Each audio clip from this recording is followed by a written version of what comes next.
Bonjour, cette capsule a pour but de vous montrer le fonctionnement des transitions et du minutage. Alors, lorsqu'on veut travailler avec les transitions entre les diapositives, je vous conseille fortement de travailler avec le mode trieuse de diapositives. Alors voilà, vous pouvez utiliser le zoom pour bien voir vos diapositives. Donc, pour travailler dans les transitions, on a l'onglet en haut, Transition. Alors, on va voir ici le ruban Transition. Vous pouvez sélectionner la diapositive sur laquelle vous voulez appliquer une transition et choisir une transition. Donc, je choisis par exemple ondulation.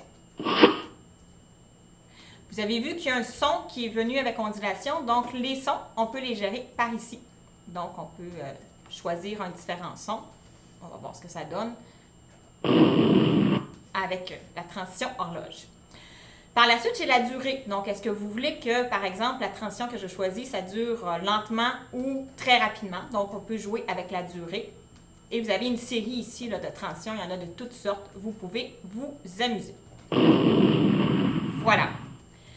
Par la suite, ce qu'on peut faire, c'est décider, est-ce que je veux passer à la diapositive suivante de façon manuelle? Ça veut dire que lorsque je vais être en présentation, c'est avec la souris ou le clavier que je vais pouvoir avancer mon diaporama. Sinon, on peut choisir de mettre une minuterie. Donc, à ce moment-là, ça va être automatique. Après, par exemple, quelques secondes, après 3 secondes, ma diapositive va changer par elle-même. Donc, c'est 2 choix. Remarquez maintenant, les diapositives qui ont une petite étoile, ça veut dire qu'il y a une transition d'appliquer. Vous voyez, la diapositive 3 n'a pas. Les diapositives qui ont des minuteries, vous allez voir la minuterie qui va apparaître sous la diapositive. Donc, on voit ici que la diapositive avec mes animaux préférés n'a pas de transition ni de minuterie. On va en ajouter une. Donc, je vais choisir le damier. Aucun son. Donc, et après 1 minute ou 2 minutes en tout cas.